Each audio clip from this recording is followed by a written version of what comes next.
Bonsoir à tous, bienvenue à ce flash d'information.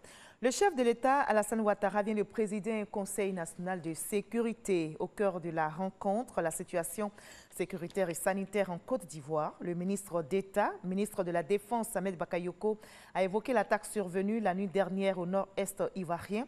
Un poste mixte armé gendarmerie à Kafolo, dans l'extrême nord, près de la frontière avec le Burkina Faso, a été la cible d'attaques par des individus armés. On déplore une dizaine de morts au sein des forces de défense et de sécurité. Nous écoutons le ministre d'État, ministre de la Défense, Ahmed Bakayoko, à l'issue de la réunion du CNS tenue ce jeudi. Au titre du ministère de la Défense, le Conseil a été informé par le chef d'état-major général des armées de l'attaque survenue dans la nuit d'hier d'un poste avancé de Fassi dans le nord-est de la Côte d'Ivoire. Le chef d'état-major général a produit un communiqué qui fait état d'un bilan d'une dizaine de morts, des blessés.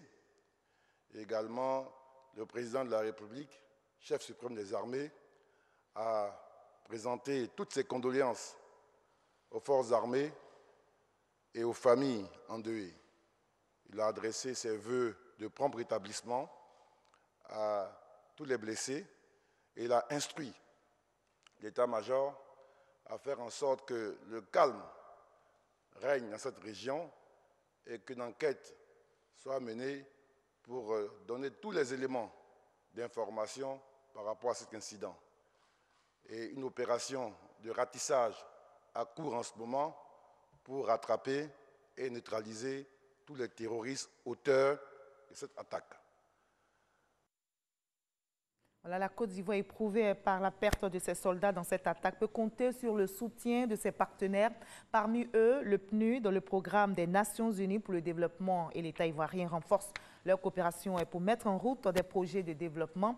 Un nouveau cycle de programmation est envisagé. Des réflexions, comme vous le voyez sur ces images, sont en cours pour affiner les stratégies et mettre en œuvre les projets au profit des populations. D'après les experts, c'est le mammifère le plus braconné au monde. Il est soupçonné d'avoir joué un rôle dans la transmission à l'homme du coronavirus. Le pangolin a été retiré de la dernière édition de la pharmacopée chinoise. La Chine vient de supprimer en effet les écailles de cette espèce de la liste des médicaments traditionnels. Malgré l'interdiction de le chasser en 2007 puis de l'importer en 2018, le pangolin continue de faire l'objet de tous les trafics. Il est recherché en particulier pour ses écailles séchées, grillées, pour soigner, selon les croyances traditionnelles, les rhumatismes, certaines maladies de peau ou même favoriser l'allaitement, des croyances remises en cause par les scientifiques. En RD Congo, le docteur et prix Nobel Denis Mukwege, chargé de la riposte contre le coronavirus, a démissionné. Il avait été nommé le 30 mars dernier par le gouverneur de la province du Sud Kivu comme vice-président de la commission multisectorielle de la lutte contre la COVID-19. Il dénonce les faiblesses organisationnelles entre les différentes équipes responsables de la riposte. Pour le docteur Denis Mukwege, le délai requis de plus de 2 semaines pour recevoir les résultats des prélèvements envoyés à Kinshasa constituait un handicap majeur pour sa stratégie basée sur tester, identifier, isoler et traiter. Toujours en RD Congo, la justice a requis 20 ans de prison contre Vital Kamerhe, directeur du cabinet du président Félix Tshisekedi, accusé de détournement et de deniers publics. Le verdict est tombé aujourd'hui dans le procès de corruption dans lequel est empêtré Vital Kamerhe. Le procureur a donc requis 20 ans de travaux forcés, soit de la prison, et 10 ans de déchéance de ses droits civiques.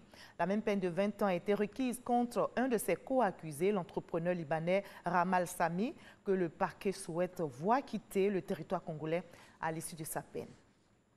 On va se retrouver à 20h pour la grande édition. À tout à l'heure.